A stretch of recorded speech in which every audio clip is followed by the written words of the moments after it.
Yep. Elon Musk is drinking the Detroit automaker's milkshake right now. And I'm watching this whole UAW strike situation come down. And again, I don't see, what in the world, aside from the fact that maybe the government steps in and tries to really wreck Elon Musk's business, which again, I don't know. I mean, they're trying. You had all this nonsense going after him about the Starlink fiasco, which wasn't a fiasco. It was completely legitimate. Or what's going on with X, whatnot. Again, he's killing them at this point in time. You're taking a look at Tesla right now, and Tesla's profitability is actually going up, even though they're cutting the price, significantly cutting the price of their cars. Not to mention the fact that Elon Musk is set a goal at trimming his manufacturing costs by 50%. By 50%.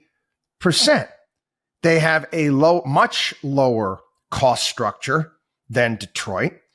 And I don't see how they're going to do it. And this is kind of an interesting story. You're going to see just how bad it is, the EV business is for the Detroit automakers.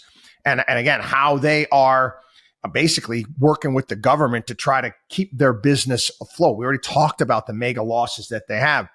Dear friend of mine, planning on getting a Ford Bronco.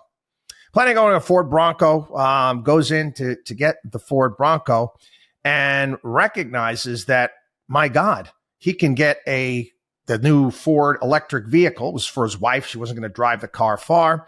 The new Ford, was it the Mach 4 Mustang, whatever it may be.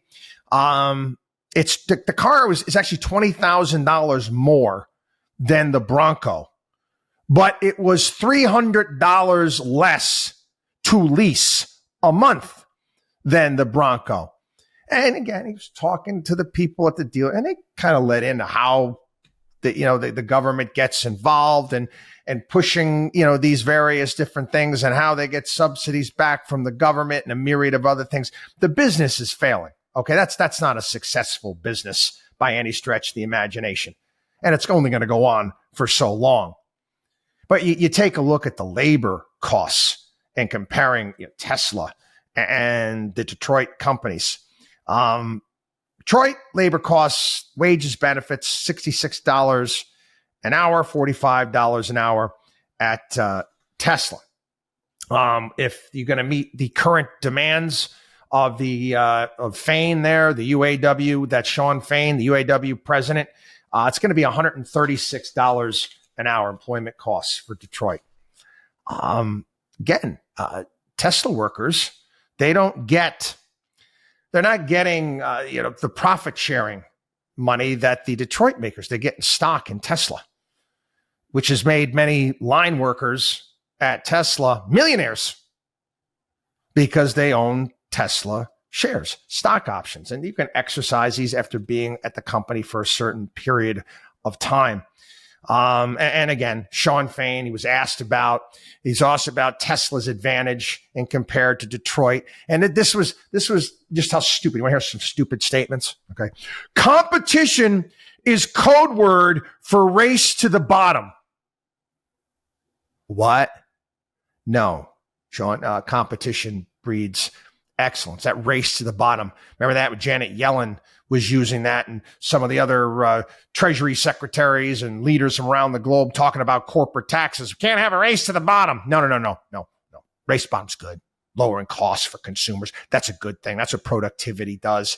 Okay. That's what growth is all about. And then he goes on, hey, Elon Musk and his rocket ships to space. My concern is working classes.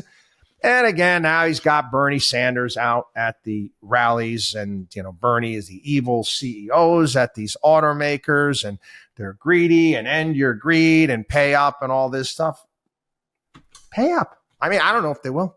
I think at some point in time, it starts to hit the economy to some degree. I'm sure the Biden administration will call these CEOs, and again, the CEOs of these auto companies are soft. in the first place. They don't open up their mouths anymore. It's very few and far between. You actually see some CEOs that actually stick up for what's right. They'll acquiesce, they'll cave to some degree, and then there's probably some promise down the road. Like I said, the whole moral hazard behind the bailouts last time, and that the government will have to step in and bail these companies out again. Anyway, WatchDog on WallStreet.com.